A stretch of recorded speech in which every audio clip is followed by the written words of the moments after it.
महादेव, आज हम लोग वास्तु से संबंधित जानकारी के क्रम में हम लोग घर बनवाते समय यदि कोई भी वृक्ष है उस वृक्ष को हटाना है, वह वृक्ष घर बनवाने में बाधक हो रहा है, तो उस वृक्ष का छेदन कब किया जाए, अर्थात उस वृक्ष को काटा कब जाए।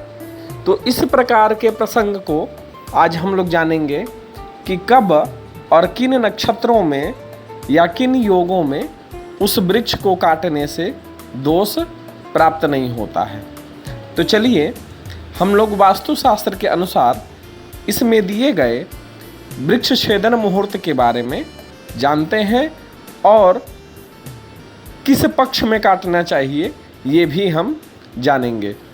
तो कहते हैं कि सौम्यम पुनर्वसुम मैत्रम करम मूलोत्तरात्रये स्वाति च श्रवणम चैव वृक्षाणाम छेदने शुभम। मृगशिरा नक्षत्र में, पुनर्वसु नक्षत्र में, अनुराधा, हस्त, मूल, उत्तरा फाल्गुनी, उत्तराषाढ़ा, स्वाति और श्रवण, इन 9 नक्षत्रों में वृक्ष छेदन अर्थात पेड़ काटना उत्तम बताया गया है। फिर इसी प्रकार से उत्तम फलदायक समय कौन सा है, तो कहते हैं कि सूर्य भाद्वेद गोतर क दिग्विश्व नख सम्मिते चंद्रच्छेदारुकाष्ठानाम छेदनम शुभदायकम।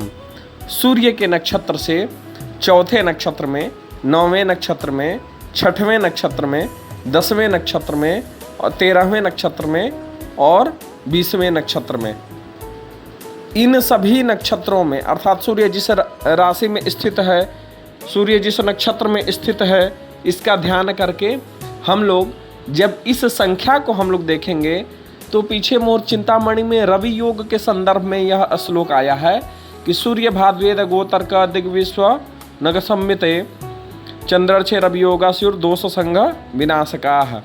तो जो रवि योग का फल बताया गया है वह अत्यंत ही उत्तम फल है। उस दिन किसी भी प्रकार का और अन्य कोई भी अशुभ योग बनता हो तो वह अशुभ योग नष्ट हो जाता है और रवि योग का पूर्ण प्रभाव रहता है।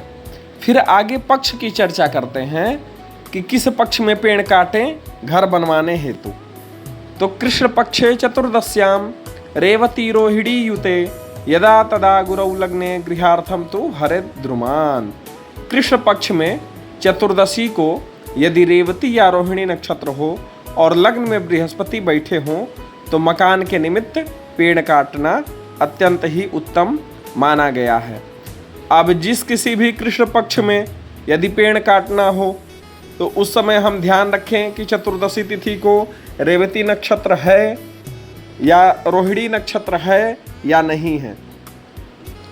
फिर लग्न की जब निश्चितता करेंगे कि किस लग्न में काटें तो उस लग्न में यह जरूर देखें कि लग्न में बृहस्पति विद्यमान है या नहीं है।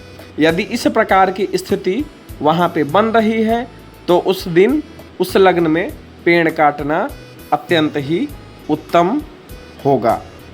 अब अगले वीडियो में हम लोग वृक्ष की प्रार्थना कैसे करें, उसमें किस प्रकार की प्रक्रिया करके और फिर उस वृक्ष को काटें, उसमें इसको वृक्ष छेदन विधि कहते हैं। तो वृक्ष छेदन विधि क्या है इसको अब हम लोग अगले वीडियो में जानेंगे। इस वीडियो में इतना ही, धन्यवाद।